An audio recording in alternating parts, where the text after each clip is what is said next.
हैं तो फिर बाद में आप लोगों को हो जाता फायदा देख के।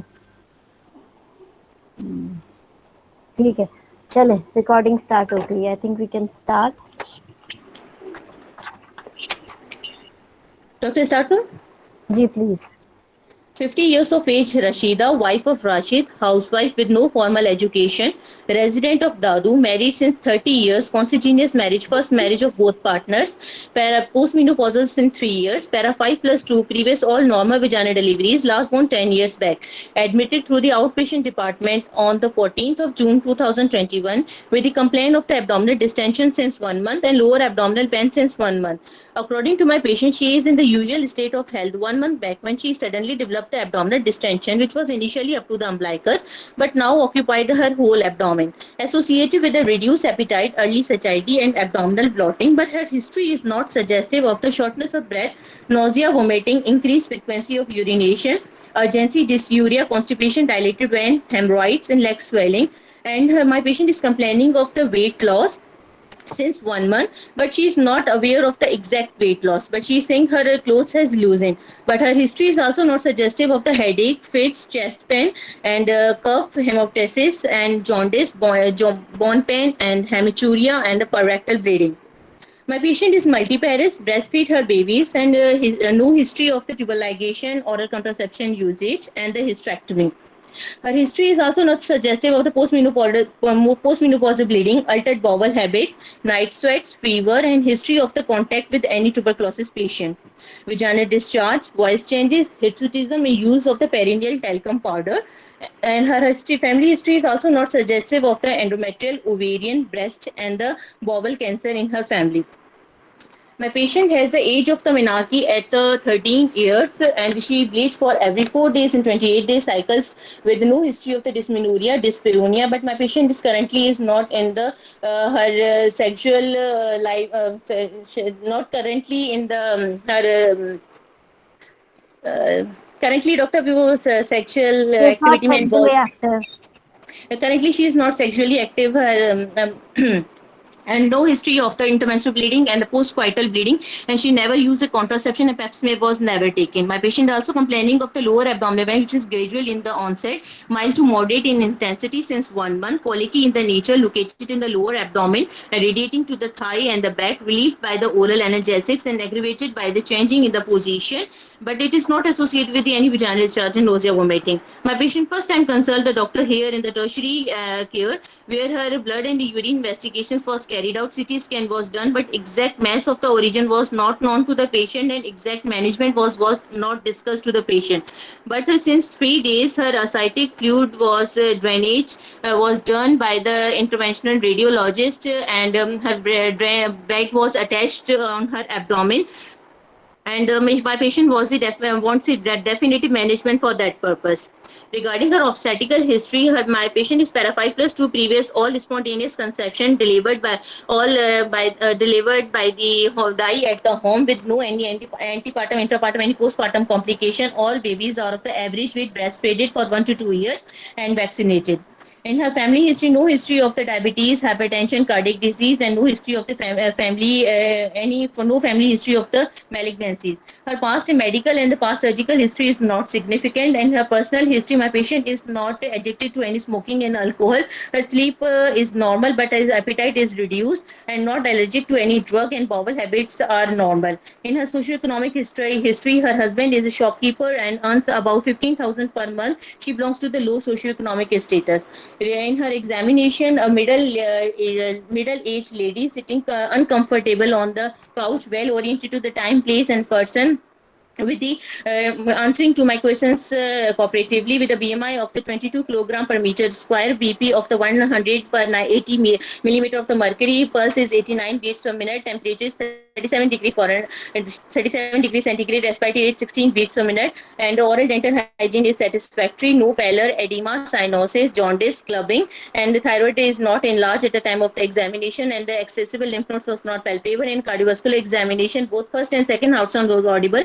Apex beat is palpable at the fifth intercostal space. In the respiratory examination, normal vesicular breathing with equal air entry on the both sides. In breast examination, both breasts are normal looking with no any pigmentation, scar marks, no lump palpable in the four quadrants of the breast. Axillary lymph nodes was not palpable. On inspection, abdomen is distended up to the zymphy sternum, moving equally with the respiration with no visible scar marks, pigmentation, pulsation, stria, hernial orifices was intact, and ascitic fluid drainage bag was attached on the right lumbar area. And on per abdominal examination, her abdomen is distended and with no superficial and a deep tenderness. Visceromegaly was not appreciated. A 10 into 10 centimeter mass was appreciated arising from the pelvis in the right iliac fossa, formed hard in consistency, mobile from side to side, and the margins was regular. Overlying skin is free, and temperature is also normal, and another mass was also felt at 18 weeks of the mass, which was also formed in hard in consistency, but it was having the restricted mobility, and with the irregular margins. Overlying skin is not adherent to the tumor mass, and the temperature is normal, and shifting dullness is positive, and bowel out sounds was audible. On pervaginal examination, vulva looking normal with a normal hair distribution. On speculum examination, cervix looking healthy with no vaginal bleeding and discharge. And on the bimanual examination, 18 week size mass was felt, which was formed to hard in consistency with the restricted mobility. And the finger was not uh, mixed with. After examination, blood say mixed. Then doctor. हाँ जी, done. अच्छा, अब वैसे तो चलो हम आगे भी अभी कर लेते हैं, लेकिन अभी यहाँ तक का बड़ा ज़रूरी फीडबैक है, क्योंकि आई रिमेम्बर आप बड़े हमें केसेस प्रेजेंट करते हो, और मेरा ख्याल है मैं तो आपका भी सुन रही हूँ। You are very good actually, लेकिन आपको बहुत इम्प्रूवमेंट की ज़रूरत है। आपकी हिस्ट्री से पता लग रहा है कि you have really worked hard, लेकिन आपको बहुत ज़्यादा गाइडेंस चाहिए। गाइडेंस इस सेंस में चाहिए कि 6 मिनट में आपने अपना हिस्ट्री एग्जामिनेशन मुझे सारा बता दिया, तो अब 2 मिनट आप भी चुप बैठे रहोगे और एग्जामिनर भी चुप बैठा रहेगा। ये एक बहुत ही बड़ा ब्लंडर है। मतलब इतना important patient, how can you get extra 2 minutes? मतलब आपके पास 2 मिनट क्यों बच गए? नहीं बचने चाहिए। इसका मतलब ये है कि आपने बहुत fast history, your history was actually very good, but it was so fast कि वो बिल्कुल भी उसका ठीक नहीं रहा ना, आपका सारा, मतलब बहुत तेज। और एग्जामिनेशन इतना इम्पोर्टेंट था, और आप बहुत अच्छा भी बता रहे थे, बट इतना फास्ट, और फास्ट करने में आप बहुत सिली मिस्टेक्स कर गए, एक्चुअली केयरलेस मिस्टेक्स कर गए। I don't know why. और फिर वो सीक्वेंस आपका ठीक नहीं रहा ना। When you are talking about pallor jaundice, उसके बीच में एकदम से एडीमा कैसे आ गया? एडीमा तो मैं सुनना चाह रही थी डिस्टेंडेड एब्डोमेन के बाद उसका सेक्रल और पिगल की सीक्वेंस में सुनना चाह रही थी। और फिर मतलब अगर उसकी इतनी डिस्टेंशन है, तो ये बड़ी सिग्निफिकेंट बात है कि उसकी लेग में भी कोई एडीमा नहीं था, पिगल एडीमा भी नहीं था। तो ये एक नोटिसेबल बात थी। बट आपने जब बोला no pallor no jaundice no oedema, ये कोई स्टेटमेंट नहीं इसमें रीजनेबल थी। तो आपका बहुत चीजें ठीक होने वाली है। You are not missing anything, I think. I don't really think कि आपने कोई खास बात या इंपॉर्टेंट चीज मिस कर दी हो हिस्ट्री में, एग्जामिनेशन में। बट आपने बहुत केयरलेस तरीके से हो गया, क्योंकि यू वर वेरी फास्ट। आपको आपकी जैसे कहते हैं ना, आपको शायद कोई टेंशन लगी हुई थी कि टाइम ना, लेकिन उल्टा मसला क्या हुआ कि आपने तो 2 मिनट पहले खत्म कर लिया, जिसका उल्टा नेगेटिव इम्पैक्ट है ना। जल्दी भी खत्म करना बड़ा गलत बात है। तो आपने वो 8 मिनट पूरे करने हैं, और आपकी इतनी अच्छी अगर हिस्ट्री है, तो सिर्फ उसको नोट भी तो कराओ ना कि आप सारे रिस्क फैक्टर्स कितने अच्छी तरह से रूल आउट करें, ना कि रिस्क फैक्टर्स, बल्कि आपने different types of ovarian tumours के भी सिम्टम्स को रूल आउट कर दिया। तो योर हिस्ट्री वाज गुड, लेकिन वो तो सुनी तो पता चली ना, जब आप टेस्ट करोगे। And then general physical examination is very very important in every patient. उसको आप बहुत तेजी से नहीं गुजार सकते। आपने उसको एक अगले अगले को समझ आए इस तरीके से बोलने की जरूरत होती है। then you need to know and you need to be more fluent in your terms, medical terms या अपनी normal terms में। you need to know exactly कि आपने उस जगह पर क्या बोलना है, उस पर टाइम ना वेस्ट हो।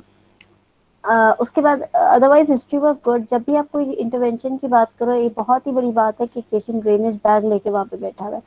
This should have been mentioned in the examination also, कि वो ड्रेनेज बैग की लोकेशन एग्जैक्टली कहा। मुझे तो ये समझ आया कि शी हैड अ ड्रेन और वो बैग साथ अटैच्ड है। ये एक बहुत ही स्ट्रेंज सी बात है ना।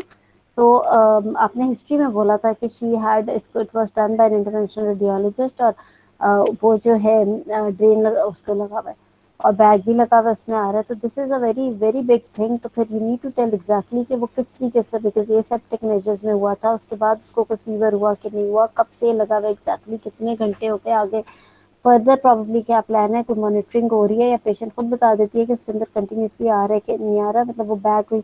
And then when you are telling your examination, you need to mention किसी पेशेंट को वहां पे ब्रेनला के साथ बैठा हुआ है, कोई यूरिन बैग के साथ बैठा हुआ है, कोई ड्रेनेज बैग के साथ अगर बैठा हुआ है, तो आपके जब आप कह रहे हो ना सिटिंग कंफर्टेबली और uncomfortably on the couch, vital से पहले बोलो विद ड्रेन इंटैक्ट इस जगह पर, विद इतना इन द बैग, ठीक है ना, या this colour fluid in the tubing, या कोई कैथेटर के साथ बैठा हुआ है, तो वो आपकी एग्जामिनेशन की पहली लाइन में आएगा, इवन बिफोर योर वाइटल्स, कि she sitting there, she has got a branula in her right arm और इन हर लेफ्ट आर्म, और जो भी, ठीक है, with no signs of inflammation. इस तरह से करके एक चीज आपने जरूर एग्जामिनेशन में मेंशन कर देनी होती है, ठीक है। तो ये आपने करना है। उसके बाद जो है आपका सो इस तरीके से चलेगा। अच्छा, और फिर अब आप आगे वो बताओगे समरी, बताओ जरा। बल्कि ऐसा करो कि इन्वेस्टिगेशंस पूछ लो, एक सेकंड जरा मुझे देना।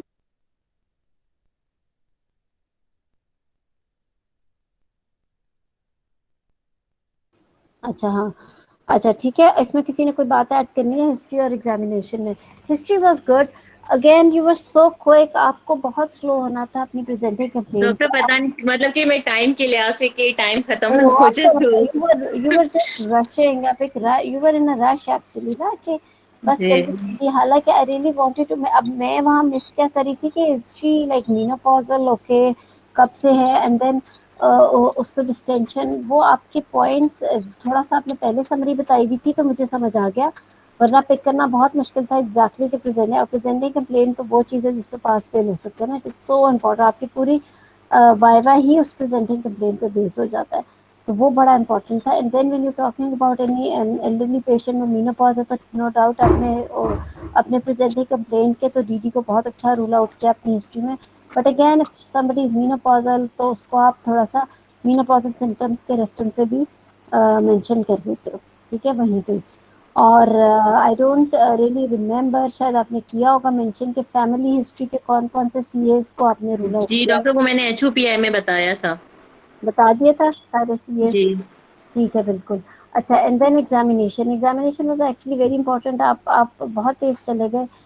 जब आपने इंस्पेक्शन की and then you did palpation, जब आप जी मैथ को डिस्क्राइब कर रहे हो, you did not actually mention, मैं बहुत गौर से सुन रही थी कि आप लोअर लिमिट रीचेबल या अनरीचेबल की बात जी कर, डॉक्टर, वो हाँ वो बोलना you था did ji. not mention that, and ji then you were not in a good sequence। वो बात ये है कि आप बस पॉइंट्स पूरे करने पे लगे हुए थे, अगर आप आराम से बोलो, अगले को समझ आ रही हो, and even if you miss a few points but आप सीक्वेंस ठीक रखे है ना, तो nobody is going to fail you for that. Sequence is very important. जब आप एडिशन कर रहे हो and you are describing the mass, तो आपने कहा हाउ कैन यू टेक से 10 into 10 when lower limit is not reachable। जब भी हम किसी मैथ्स की एग्जामिनेशन पे बात करते हैं तो बोनी लैंडमार्क के रेफरेंस से करते हैं कि इतने centimetre from the medial epicondyle for example, तो इसका तो वो 8 सेंटीमीटर। अगर कोई बोनी लैंडमार्क ही नहीं है, जैसे कि ओवरी के केस में या एडिनेक्सल मैथ के केस में, जिसमें lower limit is not reachable, you don't have a pubic symphysis जिसके रेफरेंस से you can tell a mass और you can assess a mass, तो आप फिर अप्रोक्सीमेटली का लफ्ज यूज करते हो, okay approximately 10 to 10, even you can say approximately an orange size approximately, अगर आप इस तरह भी बोलो तो वो ठीक है, लेकिन अगर आप प्यूबिक सिंथेसिस का जिक्र कर रहे हो कि there is a bony landmark, जैसे कि and lower limit is reachable which means, जैसे फिर आप एग्जैक्ट मैथ बोल सकते हो कि इट्स 12 वीक्स या 12 सेंटीमीटर्स या 20 centimetres mass and pubic symphysis of lower limit is not reachable, right? At an Excel में if the lower limit is reachable, then you don't have any bony landmark, you just have the margin of the mass। वो होगा क्या, देखो आपने तो major करना है measuring tape से, मेजरिंग टेप में आपको एक बोनी लैंडमार्क चाहिए जिससे आप मेजर कर रहे हो, जैसे कि लोअर लिमिट रीचेबल में, यानी कि यूट्राइन मास है, तो प्यूबिक सिम्पसिस पर आप मेजरिंग टेप रखोगे और उसका दूसरा एंड लेके जाओगे and you will measure the mass. If you cannot, you don't, you have, if you can reach the lower limit and you don't have any bony landmark, तो आप उसके मैस के एक मार्जिन पे तो रखोगे अपना मेजरिंग टेप, पर जब दूसरे पे रखने जाओगे तो वो लोअर मार्जिन, वो because the mass is mobile, वो मार्जिन मूव कर जाएगा और आपकी पूरी मेजरमेंट खराब हो जाएगी। I hope you are getting my point. It is a जी very doctor. Important point in your abdominal examination. ये पास फेल होने वाला पॉइंट है। Then how ji are you assessing size of a mass when you have a bony landmark? जब आप कहते हो कि lower limit is not reachable, which means a uterine mass, then you have a point जहाँ पे आप measuring tape रख सकते हो और आप mass को measure कर सकते हो, right? But if you don't have any bony landmark and lower limit is reachable, यानी कि mass का lower limit आपको मिल रहा है, तो it's not really possible to measure exactly the size of the mass. फिर क्या होता है कि अगर आप मेजरिंग टेप रखोगे भी तो वो मैस भाग के दूसरी तरफ चला जाता है, और फिर आप दूसरी तरफ जहाँ पे भी मेजरिंग टेप रखोगे तो वो ठीक नहीं मेजर होएगा। सो आप अप्रोक्सीमेटली कह देते हो, you don't need to use a measuring tape in such case. आप उसको वो कर लेते हो, क्या उसे कहते हैं, आप उसको रफली दोनों हाथों से मेजर करके कहते हो कि अप्रोक्सीमेटली 10 सेंटीमीटर या अप्रोक्सीमेटली एन ऑरेंज साइज या किसी या टेनिस बॉल साइज, या उस तरह से आप किसी चीज के रेफरेंस से कह देते हो। ठीक है, एक चीज। दूसरा, then you mentioned about fluid. You said shifting dullness is present. Okay, fine, shifting dullness is present. Then what about the fluid thrill, right? थोड़ा सा उस पर भी कमेंट करना फिर बनता था। और देन अगेन आप ने नीचे जब वही फिर बाय मैनुअल पे तो खराब। अच्छा, लेकिन एब्डोमिनल में एक और बात सीक्वेंस की मैं बात करी थी, जब आप इस तरह से साइज, देखो आपने साइज शेप सरफेस वो सब बताना है। आप क्या कर रहे थे, आपने साइज बताया, फिर आपने उसकी शायद कंसिस्टेंसी बताई, बाद में जाके आपने उसके स्किन की कलर और टेंडरनेस की बात की। अगर आप अपीयरेंस से शुरू करके अंदर जाओ तो वो ज्यादा बेहतर हो जाता है। यानी कि जी उसकी सही। सरफेस जब है तो वो मतलब साइड साइज सरफेस है तो वो साइड साइज सरफेस करके, तो वो एक सीक्वेंस रहता है जो सुनने वाला है उसे पता लगता है कि बाकी पूरे पॉइंट्स कवर हो रहे हैं। और इम्पोर्टेंस क्या है कि आप रूल आउट कर रहे हो ना बहुत सारी चीजों से, वो हम आगे जाके डीडी में बात करेंगे। ठीक है, तो abdominal examination in this patient is very very important, actually बहुत इंपॉर्टेंट चीज है, क्योंकि इसके अंदर आपने मैथ्स को डिफरेंशिएट करना है एसआईटी से। व्हाट इफ अगर पेशेंट का एसआईटीज है सिम्पसिस यहाँ तक ऊपर तक स्टर्नम तक फॉर एग्जांपल, या उसका और then how are you going to differentiate कि वो मैथ्स है या एसआईटीज है, एक्सेट्रा एक्सेट्रा। तो वो चीज़ आपको एग्जामिनेशन पे आनी चाहिए। देन फ्लूइड थ्रिल, ऑब्वियसली अगर वो मैथ्स है और एसआईटीज नहीं है बिकॉज सिस्टिक मैथ्स है, तो आपको उसके अंदर तो शिफ्टिंग डलनेस नहीं मिलेगी, उसके अंदर आपको डल ही नोट मिलेगा। और इस तरीके से, और अगर लेकिन अगर वो एसआईटीज है तो आपको शिफ्टिंग डलनेस मिलेगी। ठीक है, जी डॉक्टर। ठीक है ना। तो आई होप कि ये बहुत इंपॉर्टेंट चीज़ है, और ये हम अपने एमबीबीएस वाले एग्जाम में नहीं फाइनल प्रॉफ में क्या करते थे, वही वाली एक्चुअली सारी बातें, but these are very very important actually. ठीक है, और चलो ठीक है, बाकी तो सही है। अच्छा, मुझे अब ये बताएं, समरी हम करते हैं लेकिन उससे पहले इन्वेस्टिगेशन होती है। किसी ने कुछ ऐड करना है हिस्ट्री एग्जामिनेशन में? इस तरह के पेशेंट के एग्जामिनेशन में पास भी हो जाना बहुत बड़ी बात है, क्योंकि इसके अंदर बहुत सारी कंफ्यूजन होती है। इसके अंदर आपका अगेन बार बार कह रही हूँ कि side size surface consistency mobility tenderness, ये सारी चीजें बहुत मैटर करती हैं। डॉक्टर अरूबा, अगर हमें शिफ्टिंग डलनेस मिलेगी तो फिर भी हम फ्लूइड थ्रिल चेक कर लेंगे ना साथ में? कर लो तो अच्छा ही है उसी वक्त। इट मीन्स कि देखो फ्लूइड, वो फ्लूइड तो है उसके एब्डोमेन में, तो फ्लूइड थ्रिल भी चेक करने में कोई हर्ज नहीं है। तो हालांकि वो ऑब्वियसली फ्लूइड थ्रिल बहुत मैसिव एसाइटीज में ही आपको मिलेगी, बहुत ही रेयर है कि मिले, एक्सेप्ट कि वो मैसिव एसाइटीज हो। लेकिन ये है कि अगर आपको फ्लूइड मिल गया तो देयर इज नो हार्म कि आप वो भी चेक कर लो। डॉक्टर अरूबा, क्या इसमें हम जो है बायमैनुअल एग्जामिनेशन पे बोलेंगे कि cervical movement transmit with the mass, क्योंकि वो ही तो डिफरेंशिएट करता है ना कि हमारा ये फाइब्रॉइड है या ओवेरियन ट्यूमर है। अरे क्या कह रहे हो, सॉरी फिर से पूछना। मैम, ये होता है ना कि बायमैनुअल एग्जामिनेशन में होता है कि सर्वाइकल जो हम लोग सर्विक्स को मूव कर रहे होते हैं, तो the cervical movements transmit with the mass. आपको यूट्रस, नॉट द सर्विक्स। जी। ठीक है, ओ सॉरी, यूट्रस इट्स अच्छा मूविंग जी। With the uterus not cervix. ठीक है, और जी, बायमैनुअल में क्योंकि वी आर, यस, हम जी यूट्रस को डॉक्टर, मैनिपुलेट कर रहे होते हैं, सर्विक्स को नहीं। जी जी, तो डॉक्टर यही तो डिफरेंशिएट कर रहा होता है ना कि it it is a fibroid और द एनी ओवेरियन मैस, हाँ, क्योंकि मैस इट में इज वन ऑफ जी द डिफरेंशिएटिंग पॉइंट्स, जी वन ऑफ जी। The differentiating actually, not exactly लेकिन वन ऑफ द, यस, बिल्कुल। ठीक है, और कोई हिस्ट्री एग्जामिनेशन में कोई बात? मैम मुझे थोड़ा सा एक चीज़ पूछनी थी मैम। यू मीन कि जब भी आपने मैथ को डिस्क्राइब करना है तो आप ये कहेंगे कि there is a 40 for example 14 size math in the 14 right. Size is what? 14 size क्या होता है? Sorry ma'am. हाँ, 14 साइज में इसका क्या मतलब हुआ? 14 वीक साइज या 14 ठीक है, सेंटीमीटर। ठीक है, बिल्कुल ठीक है, ठीक है। 14 weeks mass in the right hypochondrial region that is irregular in surface, right side soft पे 14 वीक, सॉरी इधर ही इंटरप्ट करियो, राइट साइड पे, राइट आइलियक साइड पे 14 वीक साइज कैसे होगी? देखो when you talking in weeks तो इसका मतलब है कि आप यूट्राइन मास की, यूट्रस को हम वीक्स में डिस्क्राइब करते हैं, जो एडिनेक्सल मासेस है उनको हम okay वीक्स में नहीं डिस्क्राइब करते। तो अगर आप साइड में बता रहे हो और later on you are going to tell me कि lower limit was reachable which again means कि इट्स एडिनेक्सल मास, तो you have to describe it in centimetres, या आप इसकी एग्जांपल दे दो या रेफरेंस दे दो किसी चीज से कि टेनिस बॉल और इन साइज या इस तरह का। तो लेकिन अगर यूट्राइन मास जो है वो वीक्स में आप बोलते हो, ठीक है। ओके मैम एक्चुअली मुझे कंफ्यूजन ये है कि मतलब जो मेरी पेशेंट थी ना उसमें ऑलमोस्ट जो मैथ था ना वो 30 वीक सेंटीमीटर मतलब 30 वीक्स का मैथ था 30 सेंटीमीटर फंडल हाइट के साथ। और उसकी जो कंसिस्टेंसी थी ना वो हार्ड भी थी और सॉफ्ट भी थी। I was not able to differentiate that it's a fibroid और it's an ovarian mass. And bimanual examination पे भी मुझे मतलब एग्जामिनर ये कह रही थी कि you should have to mention that there is a uterus separately felt to the mass, but I was not able to मतलब मुझे बाई मैनुअल पे ये डिफ्रेंशिएट नहीं हो रहा था। ऑल्दो मुझे एडनेक्सा फुल आ रहे थे ना, मिल रहे थे। एंड स्कैन और सिटी पे ना that was the large ovarian mess.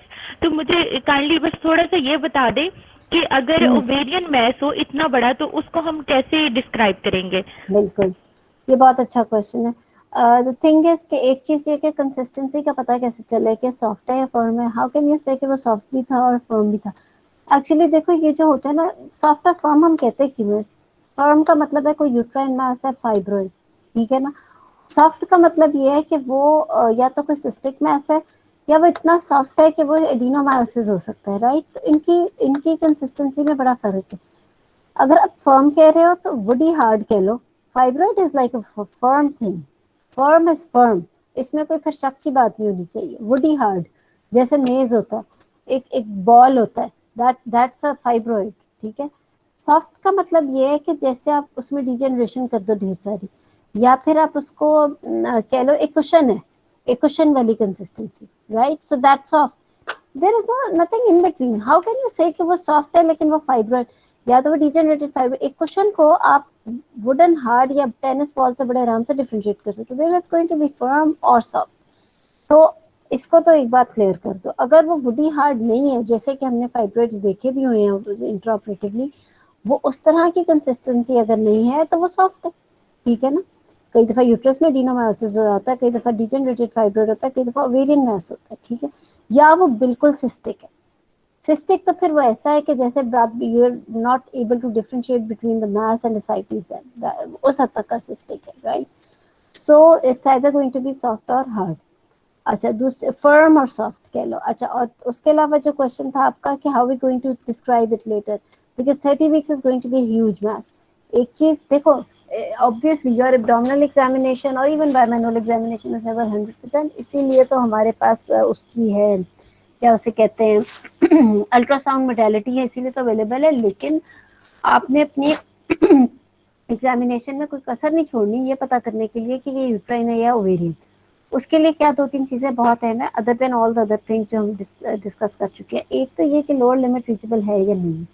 अगर वो 30 वीक साइज में ऐसा और लोअर लिमिट रीचेबल है and it's more towards the right side, it's more indicative of an adnexal mass. However, it can be a petangulated fibroid also. It can be petangulated degenerated fibroid also. But considering the फिर आप presenting complaint और examination को correlate करते हो, फिर अपना DD तैयार करते हो, right?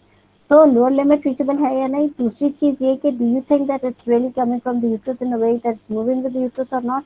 If it is moving with the uterus, तो दो options, एक option ये कि either it's coming from the uterus or it's adherent with the uterus, right?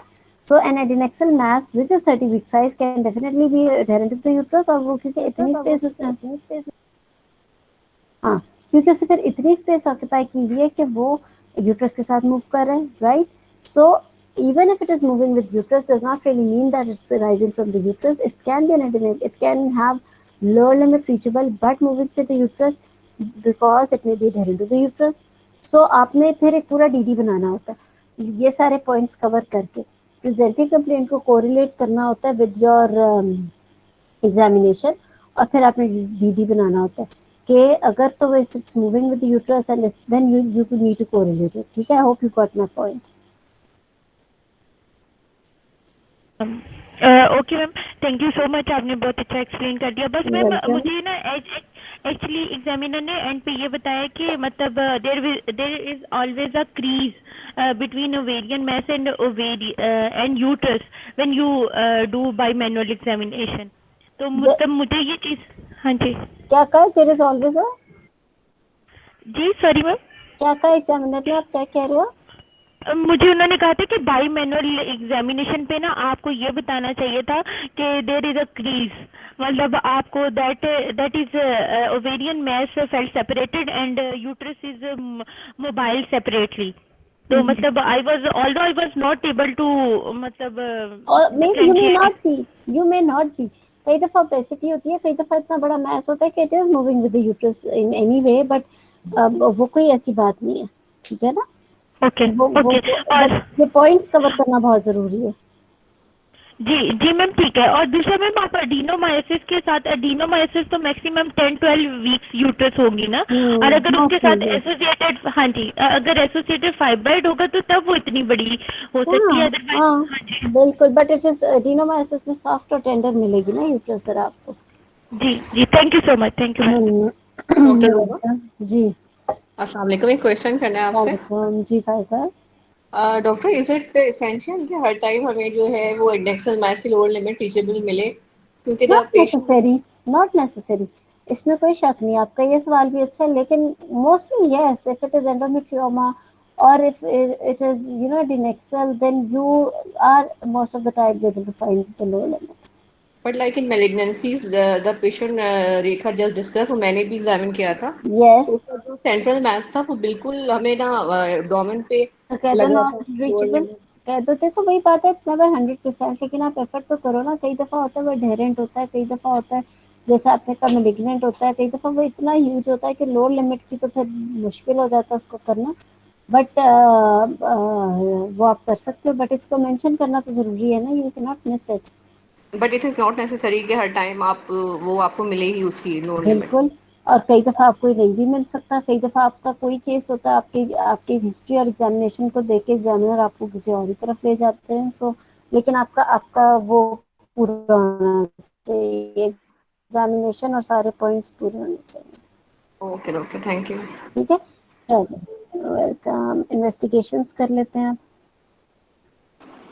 Doctor, I want blood group and RH factor, complete blood B count, positive, complete blood count in which I want a hemoglobin milligram per deciliter, total leukocyte count, platelet count.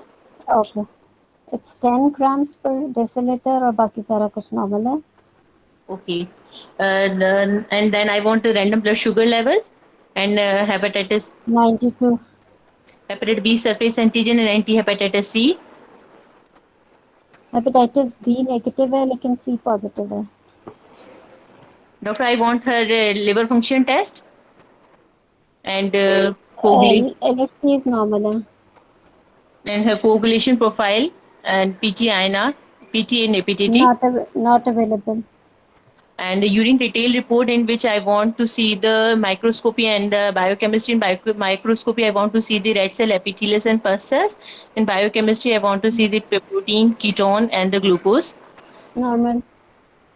I want her abdominopelvic scan, in which I want to know about any uterine morphology and endomyometal junction, endometal thickness, and uterine contour, and the exact site and size of the adnexal mass, and it's any solid features, septation, ascites, and on the Doppler increased vascularity. Any comment on the vascularity? ठीक है, we will discuss. renal function test in which I want the urea and the creatinine. And RFTs, ठीक है, चलो we will discuss. I want her chest X-ray to rule out her metastasis, also for the anesthesia purpose, अच्छा, and ECG ठीक है, और and COVID PCR और and CA-125. ठीक है, CA-125 इसका है 1240.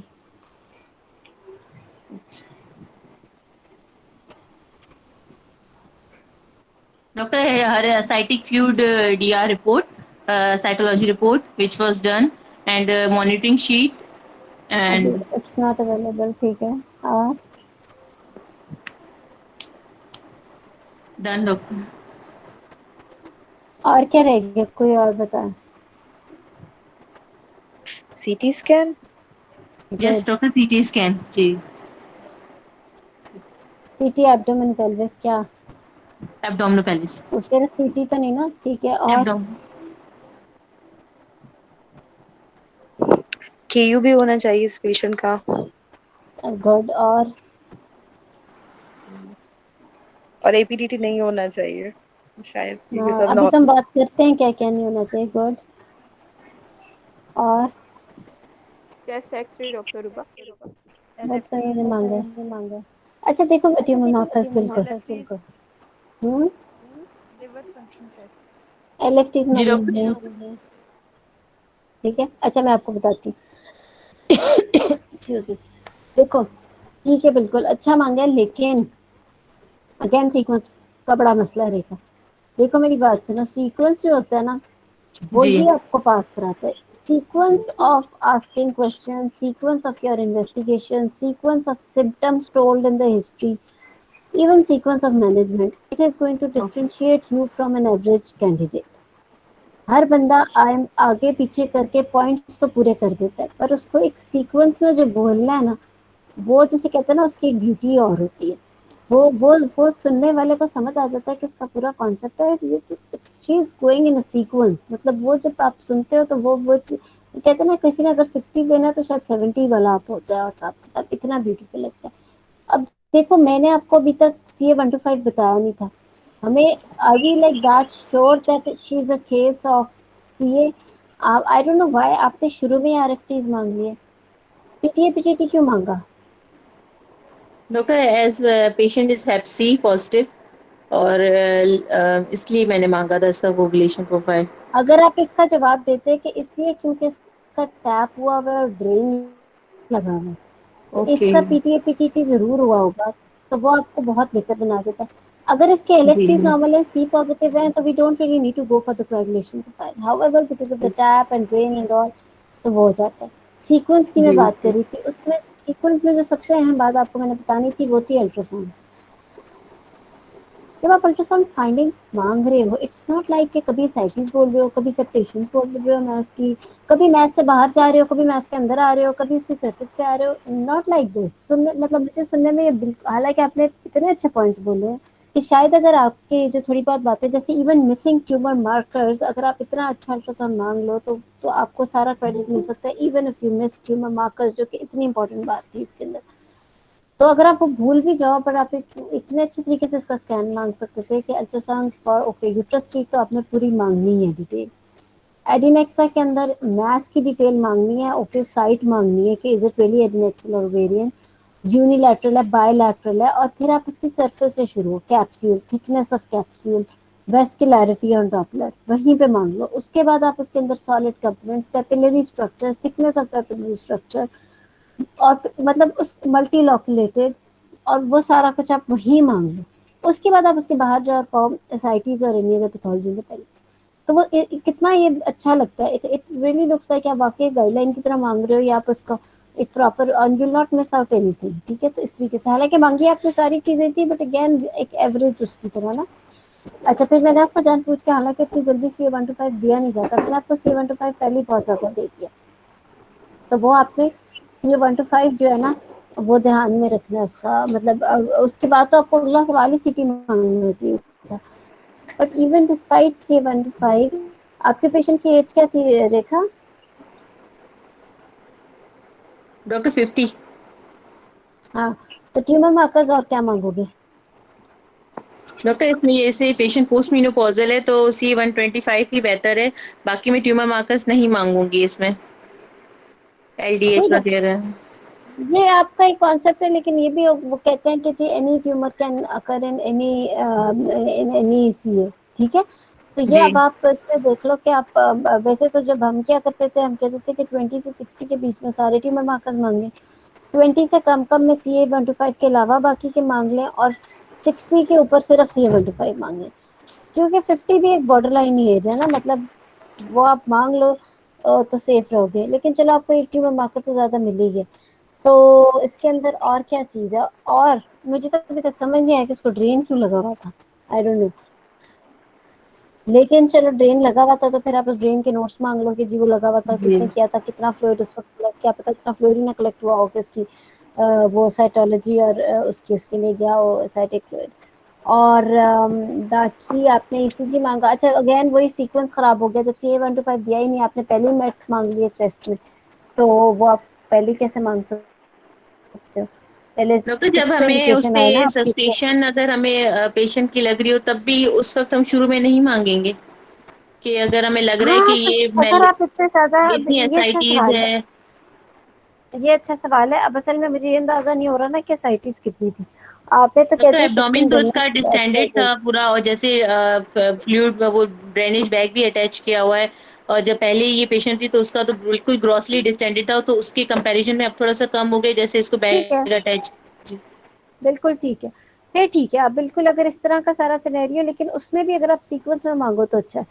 जी CA125 असल में आपको CA125 दिया भी इसलिए ज्यादा, और हर उसी केस में आपको ज्यादा दिया जाएगा जिसमें आपको देखते ही पता लग रहा है कि ये मेलिग्नेंट केस है, ऑब्वियसली, वरना तो थोड़ी सी बहस की जरूरत होती है ना इसके DD में। तो आपने इसको लेकिन अगेन ट्यूमर मार्कर आ जाए तो मांग लो। अगर फॉर एग्जांपल मैं आपको CA125 ना देती तो फिर क्या मांगते या ना मांगते, कौन बताएगा?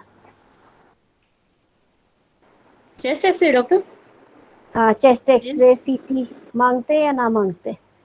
डॉक्टर मांगते, क्योंकि डॉक्टर डॉक्टर सी अगर हम वन प्लानिंग, ट्वेंटी फाइव तो हमारे पास डॉक्टर अगर एस्टेब्लिश्ड ओवेरियन कैंसर होता है तो भी 80% केसेस में ही रेज्ड होता है, तो C125 वेरी तो गुड, इतना स्पेसिफिक वेरी भी गुड, नहीं है, यही तो फिर मैं जवाब है। मांगती हूँ। गुड। अगर आपको हिस्ट्री एग्जामिनेशन से इतना सिग्निफिकेंट किस्म का वो केस लग रहा है कि आपको लगता है कि वो CA का केस है, तो डेफिनेटली आपको जरूरत भी नहीं है, obviously you last for CA125। लेकिन अगर एग्जामिनर आपको कहता है कि आई टेल यू लेटर या will discuss about it later, तो भी आपने CT मांग लेना है, और बाकी सारी चीजें RFTs भी मांग लो, बेशक इसके चेस्ट एक्सरे भी मांग लो, because you are really suspecting कि CA का केस है। लेकिन अगर आपको हिस्ट्री एग्जामिनेशन में CA का केस नहीं लग रहा, तो फिर आप कहोगे मैं further investigation will depend on after my ultrasound and tumour markers report, ठीक है ना? जी ठीक है, गुड। चलो, अच्छा, इसकी एक समरी बता दो जल्दी से रेखा। जी doctor. 50 years of age, para 5+2, para 5+2, previous all normal vaginal deliveries, postmenopausal since 3 years, came with the complaint of the abdominal distension since 1 month and abdominal pain since 1 month. And she has a significant history of the weight loss and the loss of the appetite and the abdominal bloating and early satiety. And her abdominal examination, abdomen is distended and the two mass was palpable. One is 110 into 10 centimeter arising from the pelvis in the right iliac fossa, which is was firm in consistency, mobile from side to side, and overlying skin and the temperature is normal, and another mass is palpable up to the 18-week size, which was firm to hard in consistency with the restricted mobility, and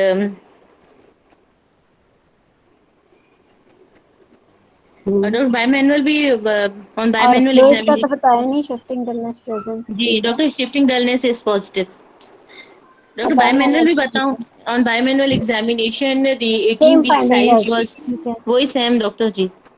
because आपने time को short रखते हैं, but आपकी थोड़ी सी fluency होनी चाहिए। अच्छा, और जी उसके बाद जब आप समरी बोलते हो तो थोड़ी बात आप उसमें पॉजिटिव इन्वेस्टिगेशन भी बोल सकते हो with race ji ji. CA125। अगर आपको अल्ट्रासाउंड फाइंडिंग भी दी होती तो आप यहाँ पर बिफोर योर समरी इवन आप रिस्क ऑफ मेलिग्नेंसी इंडेक्स भी निकाल लेते, राइट? और आप अपनी जी समरी में रिस्क ऑफ मैलिग्नेंसी इंडेक्स भी ऐड कर लेते तो वो और ज़्यादा ऐड हो जाती बात उसके अंदर। ठीक है, जी। चलिए अभी तक कोई कोई क्वेश्चन किसी का एग्जामिनेशन हिस्ट्री इन्वेस्टिगेशन में?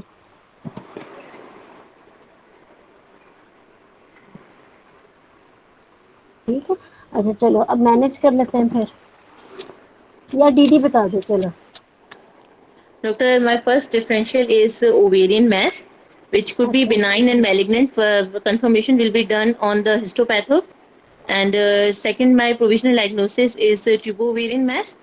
And as a patient having the history of the weight loss and having the fluid ascites, but having the also having the mass, but has say no history of any tuberculosis contact and no symptoms of any other symptoms of the tuberculosis. So it is not my provisional diagnosis.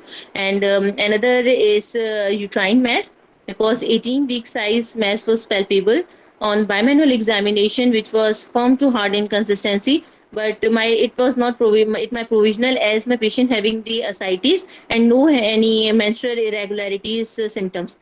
And another my differential is as my patient is Hep C, it could be due ascites could be due to the any chronic liver disease. Uh, but it is not my differential, as my patient has no any other symptoms of the chronic liver disease. And another is the non-gynecological, any non-gynecological mass. इतने सारे DD बोलने की क्या जरूरत है, एक तो देखो इतना अच्छा आप बोल रहे हो लेकिन बोल बहुत ज्यादा डीडी दिए, इस तरह नहीं करना। एक बड़ी इंपॉर्टेंट चीज हमने शुरू से अब तक मिस कर दी, पेन वाली चीज, she had abdominal distension and pain. जी तो जब आप ओवेरियन मास क्यों बोले, आप सीधा सीधा नंबर 1 अपना डीडी बोलो। सी 1 to 5 इतना ज्यादा मैंने आपको जी दिया, क्या डॉक्टर। शक क्या रह गया? सी ओवरी नहीं डॉक्टर, मतलब अगर मुझे वहां पे इस तरह नहीं मिलता तो फिर मैं डॉक्टर ऐसे बताती, यहाँ पे तो नहीं, आपने मुझे अभी तो जो बता मिला दिया। है जी मिल ठीक जाएगा। है। देखो फ्रैंकली, जो तो आपको हिस्ट्री एग्जामिनेशन पे क्लियर मिल रहा है केस, ओके। जी उसमें वो क्यों ट्यूमर मार्कर छुपाएंगे, वो एक आधी चीज दे ठीक ही है। देते। तो सही। अगर for example you have got investigation, हमारे सामने सी 1 to 5 है, हमारे जी पास पूरी हिस्ट्री है, तो क्या शक रह गया? बोलो वेरिएंट सी ओवरी, या और जी फिर सेकंड नंबर पे बोल सकते हो कॉम्प्लिकेटेड, फिर सिर्फ वेरिएंट मैस एक कॉम्प्लिकेटेड वेरिएंट मैस। कॉम्प्लिकेशन क्या है? Because she is having pain, कोई टॉर्जन हो जी सकती है, कुछ हो सकता है, so she is a complicated case of variant. लेकिन नंबर 1 में तो सबसे पहला आपका डायग्नोसिस ही बोलना चाहिए, she is a case of C ovary, right? जी अच्छा, उसके डॉक्टर। बाद जब आपके नीचे then tubo ovarian mass, I don't know why abscess की बात, ना टीएलसी मैंने आपको ज्यादा दिया, कुछ भी नहीं। इन्वेस्टिगेशंस के साथ कोरिलेट करके करना ना, TB. TB is a good thing to say here, right? But unfortunately आपने इन्वेस्टिगेशंस में को टीबी की इन्वेस्टिगेशन ही नहीं मांगी। डॉक्टर, इसकी इफ कोई इट वाज इन सिवाय योर वेट डीडी, लॉस की और कोई ट्यूबरकुलोसिस के पेशेंट के सिम्टम्स नहीं थे तो भी मांगेंगे ठीक कह डॉक्टर? रहे हो। देखो अगर तो आपको इसका टीबी का लगा बिकॉज वेट लॉस है, एसाइटिस है, कॉम्प्लेक्स मास आपको जी लग रहा है, और एसाइटिस की वजह से भी स्पेशली, और सबसे बड़ी आई डोंट नो, मुझे तो अभी तक उसका ड्रेन ही अजीब सी बात लग रही है कि ड्रेन उसे डला हुआ है। तो ड्रेन तो फिर टीबी में शायद डला हुआ है, आई डोंट नो ड्रेन क्यों डला हुआ है, मेरी समझ में अभी तक ये नहीं आ रहा। लेकिन चलो ड्रेन डला हुआ है, तो अब टीबी जो अगर आपने कह दिया तो फिर टीबी का कोई एक आधा टेस्ट ही मॉन्ट्रोस ही मांग लो खाली, अगर आपने बहुत ही जी स्पेसिफिक नहीं मांगना कि चलो कोई फीवर नहीं है, फर्स्ट कांटेक्ट में नहीं है, और सी 1 to 5 जी इतना ज्यादा है, लेकिन टीबी में भी ज्यादा हो सकता है, ऑल्दो ये कुछ ज्यादा ही मैंने दे दिया बिकॉज सी में 1000 से ज्यादा हो गया। लेकिन ओके डॉक्टर। डिस्पाइट एवरीथिंग, अगर टीबी का, तो there is no harm in asking 1 or 2 investigations of tuberculosis. आप कह सकते मैंने चेस्ट एक्सरे करा लिया था इस वजह से एक्सेट्रा, और फिर मेरे पास अब साइटोलॉजी की रिपोर्ट आ जाएगी ना, उसके बाद मुझे जरूरत नहीं रहेगी टीबी की, मतलब यहाँ पर you can always justify. But ये है कि फिर आप जस्टिफाई करो भी, ठीक है? अगर टीबी का नहीं मांगा और यहाँ पे एग्जामिनर आपसे कह रहे हैं कि आपने डायग्नोसिस में रख दिया और इन्वेस्टिगेशन नहीं मांगी, तो यू कैन ऑलवेज से कि I can wait for the cytology report to come, क्योंकि उससे ज्यादा और मुझे क्या स्पेसिफिक होना टीबी के लिए। अगर उसमें ओके। मेलिग्नेंट सेल्स आ जाएंगे तो वो है, अगर नहीं तो फिर वो टीबी होगा। तो इस वजह से मैंने आपसे टीबी के टेस्ट नहीं मांगे, बट अगर जी अगर डॉक्टर। नहीं है तो फिर बीच में मांगो, जी ठीक है? एंड सही। देन आगे जाके यूक्राइन में जाने की इतनी ज्यादा जरूरत नहीं है बिकॉज सी 1 to 5 इतना ज्यादा है, उसकी हिस्ट्री सारी इस किस्म की। तो आई don't know why you talked about liver in your DD and why you talked about non gynaecological, उसकी इतनी यहाँ पर जरूरत नहीं है, 2-3 काफी होते हैं डीडी, 3 तो जी स्पेशली ठीक इस केस में जिसमें हर चीज ही है। क्लियर हो रही है ना इन्वेस्टिगेशन में। जी लिवर की सही तो है। बात करने की जरूरत ही नहीं है, ओके। लिवर की बात तो वहीं खत्म हो गई जहाँ पे एलएफटीज नॉर्मल आ गए, ठीक है जी सर, ठीक है। हेलो जी। डॉक्टर रूपा, टीबी के लिए हम जो है वो मॉन्टेक्स टेक्स मांगेंगे या जो है वो एग्रा मांगेंगे? हाँ, एग्रा इज बेटर। जहाँ पे आपको देखो इसके अंदर तो because you know it's a case of, no, और इसमें सेकेंडली नहीं है, लेकिन अगर हाँ किसी एग्रा में अगर एग्रा, हम सस्पेक्ट कर रहे हैं, हाँ जी, जैसे यंग पेशेंट में हम जो इम्यूनाइसिस, है वो गुड, अगर रख रहे हैं टीबी अपने बिल्कुल, डीडी में, तो उसके लिए यस, हम एक ही टेस्ट एग्रा मांगेंगे। तो एग्रा तो बहुत एग्रा एक्सपेंसिव है और हमारे पास इतनी कुछ हो नहीं भी नहीं होता, रही है। इतना भी एक्सपेंसिव नहीं है, but it has got such a good sensitivity. Agra, I don't know about Karachi and Sindh, वहाँ भी हो रहा होगा, यहाँ लाहौर में इवन जिन्ना हॉस्पिटल चौथाई वगैरह में हो रहा है, तो आई एम श्योर वहाँ भी अवेलेबल होएगा। तो एग्रा एक फैसिलिटी है जो, बिकॉज अदरवाइज टीबी या तो फिर आप साइटोलॉजी पे डायग्नोज करो, आप और कैसे डायग्नोज करो, तो एग्रा इम्यूनो ऐसे समथिंग जो कि एक अच्छा टेस्ट है इसके लिए ना, टीबी के लिए। जैसे अब हम CA-125 भी तो somehow मैनेज कर ही लेते हैं, इतना कोई सस्ता CA-125 भी नहीं है। Doppler is no more cheap test, it has also become very less available actually, और थोड़ा रिसोर्सेज का इस्तेमाल ज्यादा हो जाता है एक्सेट्रा, बट सब few investigations are really important for the diagnosis इस वजह से। ठीक है, तो चलिए। इसको हम ऐसे जस्टिफाई कर सकते हैं कि जो है ना, single specific test for the tuberculosis, that's why I am yes, asking that, because it has got good sensitivity, Montrose test, बाकी एंड सारे इट जो हैज गॉट द टेस्ट हैं, गुड सेंसिटिविटी। बिल्कुल बिल्कुल good, okay, thank you doctor. You welcome. अच्छा, चलें अब management कर लेते हैं। डॉक्टर, अच्छा डॉक्टर, वो आपने स्कैन की रिपोर्ट में नहीं बताया कि आप क्या आया बताओ है। क्या था आपके पेशेंट के स्कैन पे? डॉक्टर, मेरे पेशेंट का MRI हुआ था, उसमें जो है ना वो स्टेज 4 का दिया हुआ था, 4B दिया हुआ था। अच्छा, नहीं आप मैच जी डिस्क्राइब कर दो जो अल्ट्रासाउंड पे था। जी। चलो आई टेल यू, चलो। मैं दे जी देती हूँ ताकि हमारी डिस्कशन हो जाए ना पूरी। जी इसका है 7 × 8 सेंटीमीटर्स का कॉम्प्लेक्स मैस है, जी। और यूनिलैटरल है, but it has got septations and solid components, and hmm. ascites is in the abdomen, okay. Blood flow भी पॉजिटिव है डॉपलर पे। जी दिस इज सही। Ultrasound finding. After completing my missing investigations, I will explain the diagnosis to my patient that she is having the ovarian malignancy based on the history and examination and lab reports. I will keep my patient admitted. I will discuss this patient with the on tumor board meeting, in which I will discuss which involves the gynecological oncologist, medical oncologist, and the oncologist nurse pathologist, and this case will be discussed with with the tumor board. Then I will calculate her RMI, which is 11,160. I will tell my patient that she has the 75% risk of the malignancy. My aim of the management is to improve her quality of the life, to improve her symptoms, and I will discuss the management option with my patient. The management option for my patient is the new adjuvant chemotherapy, followed by the debulking surgery, followed by the further 3 cycles of the chemo. So I will counsel my patient about the regimen that paclitaxel and the carboplatin will be the regimen and side effects and the cost about the of the chemo. And after counseling my patient, after the 3 cycles of the chemo, I will repeat her C125 and the CT scan, and the further management will be upon the CT scan report and C125, and the debulking surgery will be carried out and followed by the 3 cycles of the chemo. Sorry मेरा mute था। ठीक है, अच्छा देखो, नहीं ठीक है, the thing is के यू आर गुड, बट देखो ना मेरी बात सुनो। ओके फाइन, डायग्नोसिस आपने किया, but your few investigations were missing, it's okay. आपने कहा I would like to complete my investigations first, इसमें बहुत इंपॉर्टेंट एक इन्वेस्टिगेशन थी साइटिक फ्लूइड की, साइटोलॉजी जी वाली, जी। और उस पे डॉक्टर ओवेरियन ट्यूमर आया हुआ था इसका।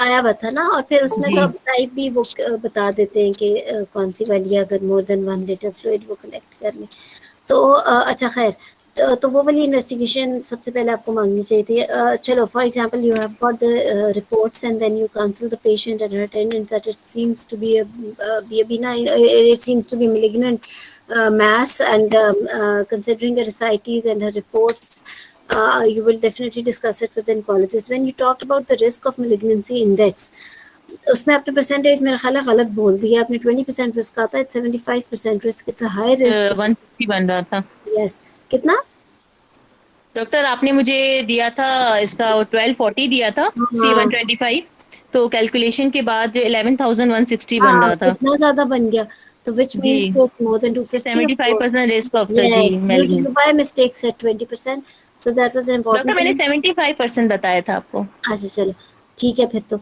so 75% and then at the very same time you should have said कि वो because it's a 75% तो such patient should be dealt in the oncology centers actually okay cancer centers it's not a case of a general gynecologist because okay it has got more than 75% chances of ovary malignancy उसके stage का now and then later on yes you then talked about the adjuvant chemotherapy but again उस chemotherapy से पहले हमें वो cyclic fluid की report की जरूरत थी ताकि type of chemo decide हो सके accordingly और फिर आगे आप वो करो so 3 months you have given paclitaxel and the chemotherapy and then she cycle of the had, chemo yes. जी Then what will you do? Doctor, after the I will give the 3 cycles of the chemo, further debulking surgery, and then I will further give the 3 cycles of the chemo. Then I will follow my patient 3 monthly in the first 2 years, and 6 monthly in the next three नहीं years. अभी तो And पहली chemo हुई है ना अब surgery से पहले वो आई है सर्जरी से पहले डॉक्टर इसकी 3 cycles कीमो की दूंगी मैं. ठीक है देन डॉक्टर इसकी मैं डीबल्किंग सर्जरी करूंगी. मेरा एम होगा कि मैं मैक्सिमल साइटो रिडक्शन करूं इसकी और उसके बाद जो है ना further in the surgery I want to discuss the surgery Doctor, I will do the staging laparotomy in which I will go for the midline incision. I will take the peritoneal biopsies, washings first. Then I will then I will visualize all the visceras. First I will visualize. Then first I will visualize the uterus, fallopian tubes, ovaries, and then I will palpate the under surface of the liver and the paracolic gutters and all the intestines will be observed and the peritoneal biopsy then omental biopsies will be taken and then any suspicion area will be biopsies and lymph node sampling will be done.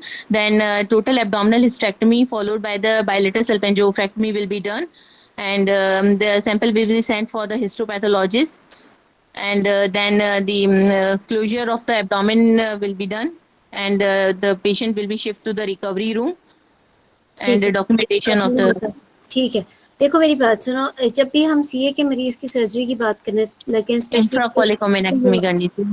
yes especially if she has come to you after chemotherapy then you would definitely like to reassess the patient right from the history ji you would like to okay reassess her regarding her present disease regarding her chemotherapy side effects and then regarding the preoperative assessment as well right so you would like to do the reassessment of the whole thing आपने history से यही 3-4 focused बातें करनी है then you would like to re-examine her what's the status of her ascites और उसकी general up condition कैसी है वो सारा and then obviously labs में CA125 is very important and then again ultrasound and the CT you need to stage the disease again before you're taking her to the operation theater then Okay. when you ये सारी चीजें बहुत important है बोलनी आपने direct जाके तो surgery नहीं कर देनी ना तो यही सुनना चाह रहे थे अच्छा then when you have taken her to the operation theater obviously after all these investigations and all you and reassessment you have counseled the patient and attendants that what are you going to do in the operation theater वो इसीलिए तो ये assessment की ताकि आपको खुद भी पता हो और attendants को भी पता हो आप अंदर करने क्या जा रहे हो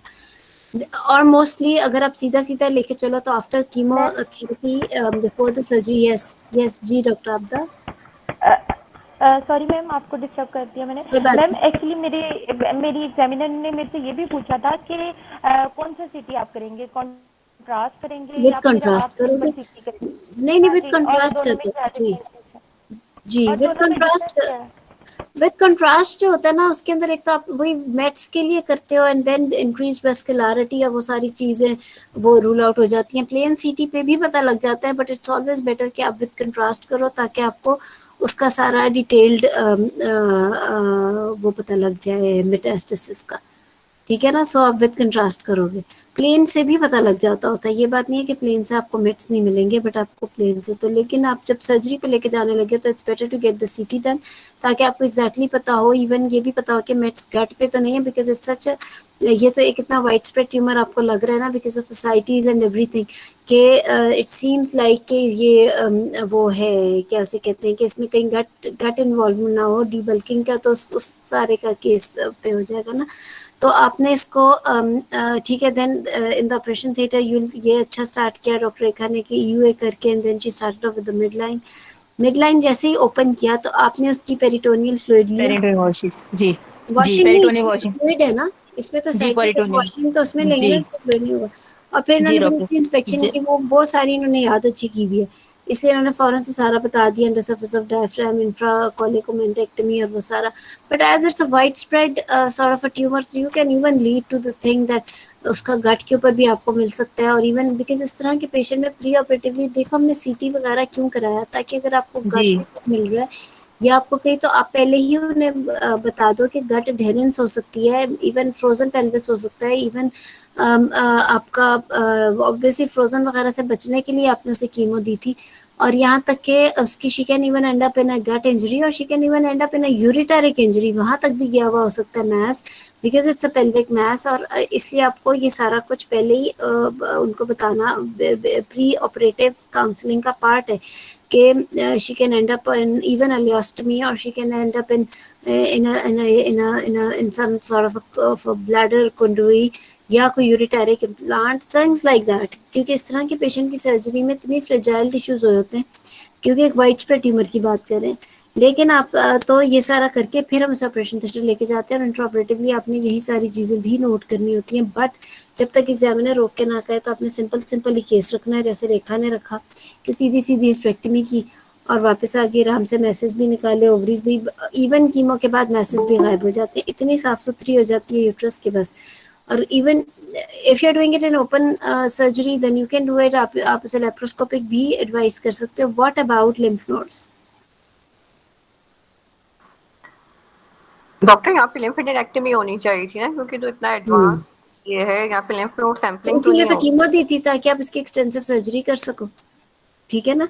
लिम्फेडेक्टमी कर लेंगे, पैरायोटिक लिम्फ नोड्स को फील कर लेंगे, we don't actually dissect them और टेक देम आउट, तो जो नहीं करते वो नहीं करना, ना लिवर से बायोप्सी लेनी है, उस किस्म की बातें नहीं करनी जो नहीं की डॉक्टर रेखा ने, विच वाज गुड, जो प्रैक्टिकल बात थी।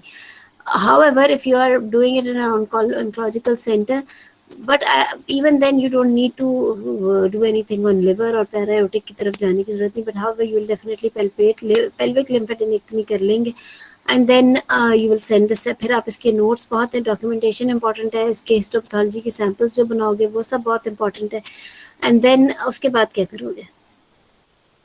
जी डॉक्टर रेखा। जी डॉक्टर, फिर पोस्ट ऑप की सर्जरी का मैं पेशेंट को काउंसिल कर दूंगी कि मैंने आपकी सर्जरी की है और इंग्लिश में ये सब बताओ ना, कुछ जैसे हुआ है। मैं बताऊंगी। जी doctor, sorry. Doctor, I will tell my patient that which type of the surgery has been carried out to the patient, and her abdominal hysterectomy and the BSO is done. So further then I will repeat after the surgery, I will repeat her CT scan and the CA-125 for the further 3 cycles of the chemo for the completely shrinkage of the tumor. Good. इस जगह पर अगर आप ये कह देते कि इंट्राऑपरेटिवली for example मेरी ये स्टेज आई थी, खुद ही से स्टेज बना लो, Okay. और फिर आप इसकी हिस्टोपैथोलॉजी को फॉलो करो, क्योंकि एग्जामिनर ने अगर स्टेज बना ली ना तो बड़ा मुश्किल हो जाएगा। तो आपने इस चीज़ को देखो, हमारी सर्जरी का एम क्या है, जो आपने बहुत अच्छा सेंटेंस बोला था सर्जरी से पहले कि my aim of surgery is to stage the disease and to do debulking, ये बड़ा ही प्यारा सेंटेंस था एक्चुअली। तो वाकई दिस इज योर एम ना, आपने इंट्राऑपरेटिवली भी तो स्टेजिंग एक करनी है, नो डाउट हिस्टोपैथोलॉजी में भी स्टेजिंग आ जाएगी, आपको पता लग जाएगा, बट एक आपने इंट्राऑपरेटिव भी रफली एक स्टेजिंग तो हो ही जाती है, और फिर जी डॉक्टर। हिस्टोपैथोलॉजी आएगी, डोंट आस्क योर एग्जामिनर कि उसकी क्या स्टेज है, खुद ही से स्टेज बनाओ आसान सी, और फिर उसको कीमो दो ताकि मरीज आपका ठीक होकर घर जाए। ओके ठीक है ना। तो आपने एक रफली सी स्टेज भी बोल देनी है कि it is this for me. अब क्योंकि साइटीज भी थी और बायलैटरल भी मैंने दे दिया था, तो एटलीस्ट 2 से तो ऊपर ही है, तो आप उसका accordingly multi agent.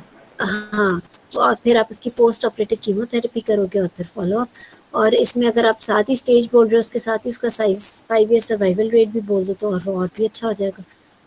Ji Because this is actually all the things आप काउंसलिंग में बोलते हो ना कैंडिडेट जी उसको, डॉक्टर। पेशेंट और उसके अटेंडेंट्स को, तो इस तरीके से लेके चलोगे, ठीक है। और बताओ कोई क्वेश्चन? डॉक्टर अगर doctor Arora, thank you so much most welcome for बेटा, करेक्शन। नहीं मोस्ट वेलकम। डॉक्टर रूबा, हम cycle fluid for cytology and DR पहले भेज चुके हैं, ड्यूरिंग सर्जरी दोबारा भेजेंगे? ये बड़ा अच्छा क्वेश्चन है। There is no harm in taking during the surgery as well, तो because it is actually step of our surgery. आप सही कह रहे हो, पहले लेके हम इसीलिए तो लेके कीमो कर चुके हैं, बट अब there is no harm because chemo के बाद we can see the response. ये मेरा पता नहीं एको क्यों हो रहा है, हाँ अब शायद बेहतर हो जाए। तो देर इज नो हार्म कि आप उसकी वो कर दो, दोबारा से भेज दो, उसके साइटिक मेलिग्नेंसी या उसका अंदाजा हो जाएगा कि असल में तो उसकी साइटिस ही खत्म हो जाएगी कीमो के बाद, आपको सिर्फ पेरिटोनियल वॉशिंग ही चाहिए होगी, और उस वॉशिंग से अंदाजा हो जाएगा कि अब उसके पेरिटोनियम के ऊपर मेट्स और वो सारा कुछ ना जो हम वॉशिंग से अंदाजा लगाते हैं, तो आई थिंक सर्जरी में भेज दो फिर भी। मैम अगर साइटिक फ्लूइड प्री ऑपरेटिवली इतना नहीं हो जिससे साइटोलॉजी से हाँ, वो नहीं ना हो तो फिर तो आप देखो, इसका मतलब है कि फिर कीमो की जरूरत नहीं है, इसका मतलब है कि वो इतना वाइड स्प्रेड है नहीं, तो आप उसकी सीटी के ऊपर स्टेजिंग करके आप उसकी डायरेक्ट डीबल्किंग की तरफ भी जा सकते हो, मैम और क्योंकि अगर कीमो तो फिर सिलेक्टिव होगी ना। मैम अगर फिर भी हम न्यू एडजुवेंट के लिए डिसाइड करते हैं ड्यू टू इनऑपरेबिलिटी या सीटी पे स्टेज 4 भी जैसे उन्होंने बताया, बिल्कुल ठीक है। तो फिर हम there is a role for biopsy? अब तो इवन ये जो ऑन्कोलॉजिस्ट होते हैं ये अल्ट्रासाउंड गाइडेड बायोप्सी भी मान लेते हैं, वो कहते हैं कि अगर इतना एडवांस सीए है और एडजुवेंट कीमो देनी है तो फिर and you don't have sciatic fluid तो आप अल्ट्रासाउंड गाइडेड ओवेरियन बायोप्सी ले लो, यहाँ तक भी हो जाता है, तो वो लेके तो फिर कीमो दी जा सकती है। कई दफ़ा आपको इतना फ्रोजन पेल्विस मिलता है, ओपन क्लोज होता है और हार्डली सिर्फ बायोप्सी मिलती है, तो उसके बाद आप पहले कीमो देते हो, उसके बाद सर्जरी करते हो, क्लियरेंस सर्जरी। तो अगर इतना एडवांस है तो ये भी इस तरह भी कर लेते हैं।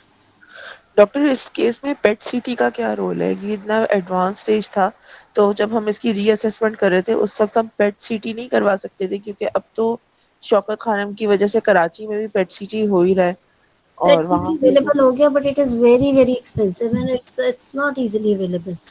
सो हमने वाइवे में तो वही बातें करनी है जो हम कराते हैं मरीजों का। डॉक्टर रूबा ऑन्कोलॉजिस्ट आपसे मांगे, oncologist we have involve in college जैसे मल्टी डिसिप्लिनरी टीम की सारी इन्वॉल्वमेंट है, तो इस वजह से आप वो करोगे, तो अगर ऑन्कोलॉजिस्ट मांग रहे हैं तो फिर आप पेट सीटी करा लो और उसके बाद डिसाइड कर लो। डॉक्टर रूबा, फिर 3 सर्जरी कीमो देने के बाद भी ये ऑप्टिमली जो है हमें सर्जरी के लिए ना लगे पेशेंट और इसको इसके ब्लड डिपॉजिट वगैरह हो, तो फिर क्या हम इसको पेलिएशन की तरफ लेके जाएंगे? हाँ देखो, ये भी अच्छा क्वेश्चन है। अगर तो ये इस तरह से है कि आपको सीटी के ऊपर इतना एडवांस्ड किस्म का सीए मिल गया है जो कि एग्जाम में एक्चुअली होगा नहीं, क्योंकि they need to discuss, palliative वाले सारे ऑन्कोलॉजी के अंडर होते हैं और बहुत एडवांस सीए वाले, क्योंकि वो तो फिर उन्होंने करना है। इवन कीमोथेरेपी वगैरह, yes you need to know about chemotherapy a bit, उसके साइड इफेक्ट्स, थोड़ी सी रिजीम जैसे डॉक्टर रेखा ने भी बोला वो सारा, बट हमारा जो मेन काम है ना, ultimately examiner would like to discuss surgery more, adjuvant chemotherapy के बाद और न्यू एडजुवेंट के बाद और वो सारा। बट द थिंग इज के if it is so advanced, तो you have got multidisciplinary team, आप ऑन्कोलॉजी बोर्ड को जैसे उन्होंने इन्वॉल्व किया था, तो उसके ऊपर डिसाइड हो जाएगा कि अगर पेलिएटिव देनी है तो फिर तो पेलिएटिव की तरफ ही होगा, फिर तो सर्जरी का काम ही नहीं। पेल्विक लिम्फेडेक्टमी से मॉर्बिडिटी इंक्रीज नहीं होगी? ये बात लेकिन सर्वाइवल तो बेहतर होगा ना। मॉर्बिडिटी क्यों होगी? आपने उनको ऑन्कोलॉजिकल सर्जन इन्वॉल्व किया हुआ है, जैसे कि रिस्क ऑफ मेलिग्नेंसी इंडेक्स किया था, तो उसका मकसद ही ये था कि अगर रिस्क ऑफ मेलिग्नेंसी इंडेक्स एक स्पेसिफिक लेवल के बाद आपका ज्यादा आ रहा है तो बल्कि इसमें तो ये है कि ये सर्जरी ही कैंसर सेंटर में होनी चाहिए, not even in a gynecological center. The surgery should take place if it is more than 75% वाला CA 1 to 5 आया, यानी 250 से ज़्यादा आ गया, तो this surgery should be done with a gynecologist, but in the cancer center. तो उसमें तो it's better to do the complete clearance surgery. Doctor एक डॉक्टर सवाल रुबा करना मुझे था ये कि हम पूछना है कि जी मुझे ये पूछना था कि हम जब इसको फॉलो अप करेंगे तो हर विजिट पे जब पेशेंट आएगी उसकी हिस्ट्री तो उसका पूरा एग्जामिनेशन NCA 125 है ना, अल्ट्रासाउंड, सारी चीजें सारा नहीं सीक्वेंस में ही बोलना, करानी है। सीक्वेंस में बोलना है, लेकिन हिस्ट्री में से सिर्फ स्पेसिफिक बातें, जिस तरह मैंने आपको कहा था 3-4, एग्जामिनेशन में से सिर्फ स्पेसिफिक बातें और इन्वेस्टिगेशंस भी सिर्फ स्पेसिफिक। तो मतलब डॉक्टर जब ये इसमें जो हमारे है पास अगर एवरी 3 मंथ आएगी तो हमें CA 125 एंड अल्ट्रासाउंड कराना ही कराना यस, है। यस, टीवीएस और अल्ट्रासाउंड जैसा डॉ- निकली लगे। डॉक्टर हम जो है ना न्यू एडजुवेंट कीमो इसकी जब 3 साइकिल पहले सर्जरी से शुरू करेंगे तो क्या स्टेज 1C से स्टार्ट कर लें या स्टेज 3 और 4 जब एडवांस हो तो फिर हमने कीमो देनी है? स्टेज 1C से भी अब रिकमेंडेड है। Actually new adjunct has got very good prognosis in surgery. जिस तरह अभी किसी ने मॉर्बिडिटी की बात की थी, न्यू एडजंक्ट से इतनी क्लियर हो जाती है पेल्विस कि वो सर्जरी की मॉर्बिडिटी बहुत कम हो जाती है, especially if you can get ascitic fluid and you get to know about the chemotherapy agents जो आप दे सको, तो ऑन्कोलॉजिस्ट तो प्रेफर करते हैं न्यू एडजंक्ट पहले देना। मैम इसमें आईवीपी का role and ureteric stenting before surgery से पहले आप करा सकते हो, इसीलिए मैंने आपसे बात की थी ना, गट इंजरी और ureteric involvement and all that, बिल्कुल प्रिपरेशन में आप करा सकते हो। मैम इन्वेस्टिगेशंस में आईवीपी मांगे या अल्ट्रासाउंड के? इस तरह के केस में, जिस तरह के इतने बड़े बड़े वो उन्हें मैसेज मिल गए हैं जो कि फिक्स्ड भी हैं और बायलैटरल हैं और एसाइटिस भी इतना ज्यादा है, तो इसके अंदर आईवीपी भी डायरेक्टली मांग सकते हो। डॉक्टर अभी JPMC में एक कोर्स हुआ था तो उसमें सीनियर ने कहा था कि आप ना CT से ज्यादा MRI का बोलो, क्योंकि हम ये होता है कि MRI जो है उसमें आपको ब्लैडर इन्वॉल्वमेंट हो गया, बाउल हो गया, सॉफ्ट टिश्यूज नजर आ जाते हैं, तो देखो, बेटर सीओपी ये के लिए सीटी मांगो, एमआरआई और सीटी में बहुत फर्क है। जिसमें एमआरआई चाहिए है उसमें ही MRI, MRI is very, I don't know वहाँ कराची सिंध में क्या प्राइस है, लाहौर के अंदर तो एक एमआरआई अगर आप प्राइवेट साइट पे कराओ तो मेरा ख्याल है को 30,000 प्लस तो उसमें ही लग जाता है, 40,000 कह लो, और सीटी में 16 से 20,000, half price of MRI. So जिसमें वर्थ इट है उसी में ही MRI needs lots of resources, और एमआरआई हर गवर्नमेंट सेटअप में होता ही नहीं है, कुछ कुछ में, और सीटी होता है। तो एमआरआई आप उसमें कराओ जिसमें यू रियली थिंक कि MRI is going to be useful. So CT can tell you stage of C ovary at least, तो सी ओवरी में सीटी, एमआरआई में आपको सॉफ्ट टिश्यू इन्वॉल्वमेंट चाहिए, जैसे यूट्राइन मेलिग्नेंसी में यू नीड टू नो कि मेट्रियम के अंदर कितनी इन्वेजन है, तो उसके अंदर आप एमआरआई करा। मैम फिर जब इसका CT सॉरी ये में CA इसका पता लग ओवरी जाता में है। मैम जी CA ओवरी में अगर किसी का एडवांस हो आ रहा है तो उसमें हम बस एक्सरे चेस्ट से ही करा देंगे कि उसके लिए हमें CT चेस्ट भी चाहिए होता है? नहीं, बस हमने एक्सरे भी, वो आगे फिजिशियन का काम है, या एनेस्थीसिया या उन लोगों का, या ऑन्कोलॉजिस्ट ने अगर फर्दर, अगर चेस्ट एक्सरे ही क्लियर आ गया तो फिर क्या सीटी वगैरह कराना, वो उनका काम है, हमारा नहीं काम।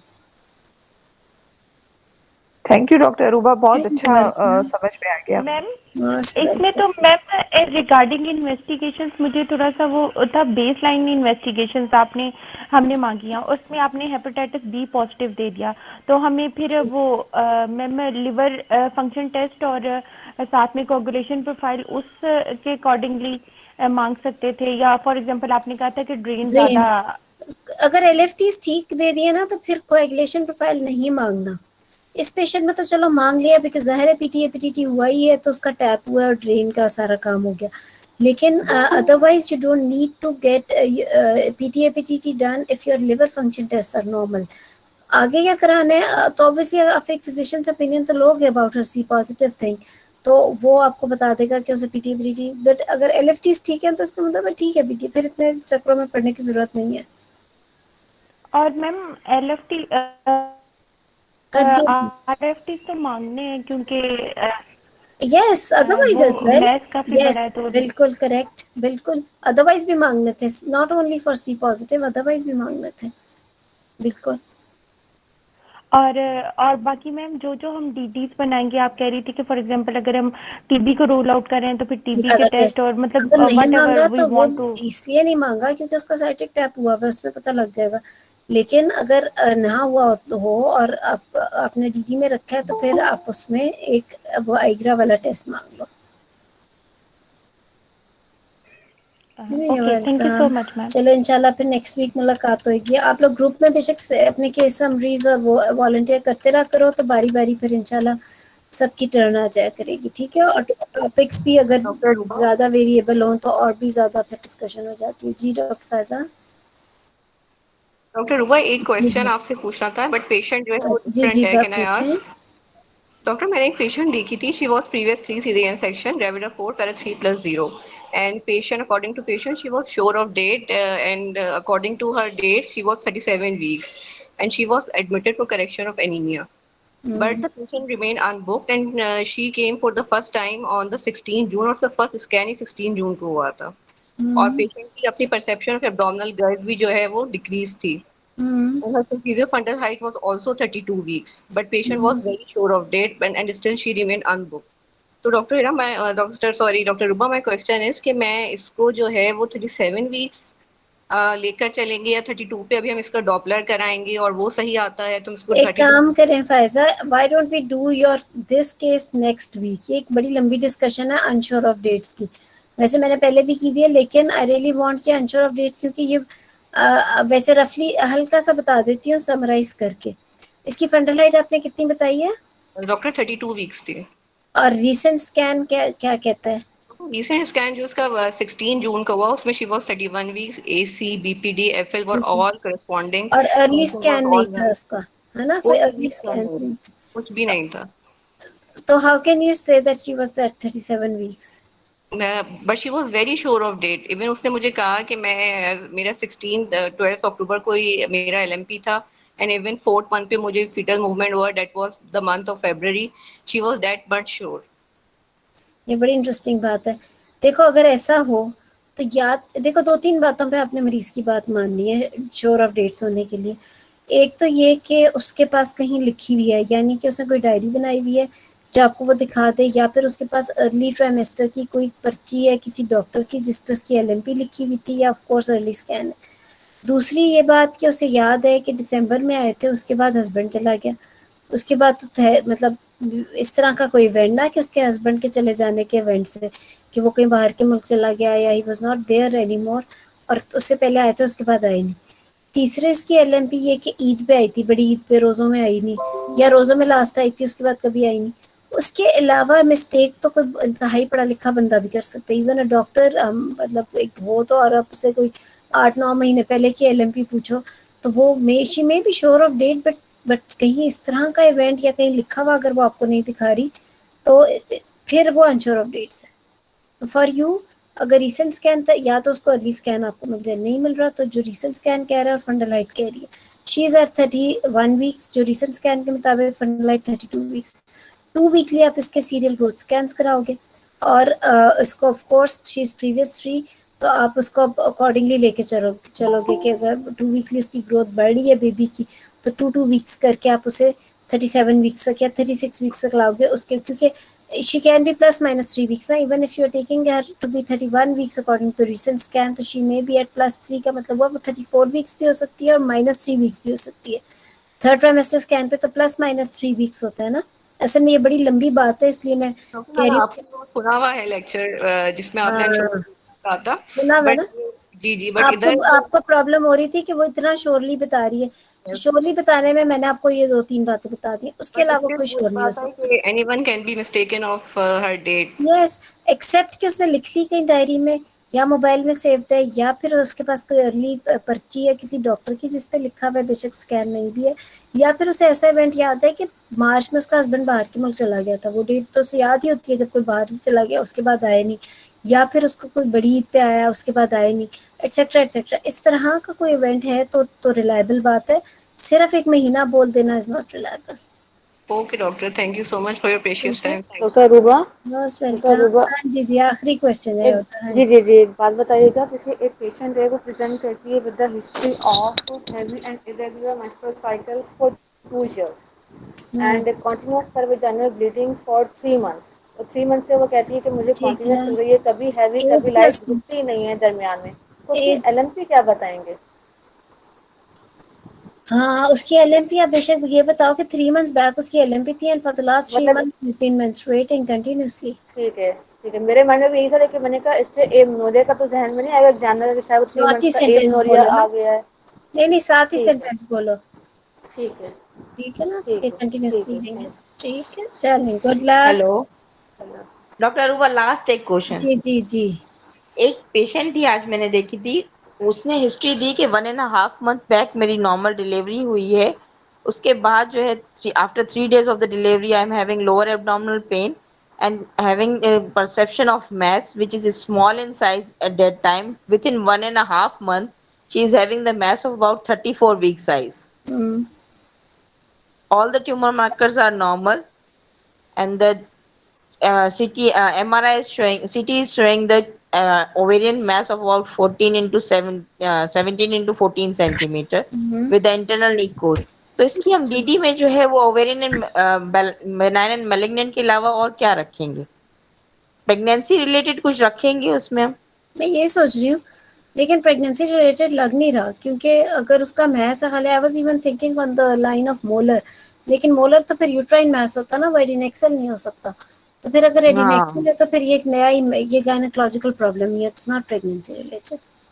just after the 3 days of the delivery she has start pain and the abdominal mass perception. वो तो तब उसे फील हुआ ना, लेकिन हो सकता है कि वो डिलीवरी के बाद बल्कि ज्यादा उसे फील हुआ हो, क्योंकि वो डिलीवरी हो गई तो उसका। नहीं, उसकी उसकी थ्रू आउट द प्रेगनेंसी जो भी 4 स्कैन्स थे उसमें किसी में भी कोई मैस नहीं था और उसे कोई परसेप्शन नहीं थी, कोई पेन नहीं था। कोई बात नहीं, वो बाद में बन गया mass, but it doesn't really seem to be pregnancy related, because pregnancy में फिर यूट्राइन भी तो कुछ आता ना, और इफ शी इज नॉट हाँ, हैविंग एनी ब्लीडिंग और एनीथिंग तो फिर नहीं, ये even though she is not having the lochia, means she somebody was saying saying at the ectopic, time of the ectopic delivery cannot I be 14 believe centimeters ji.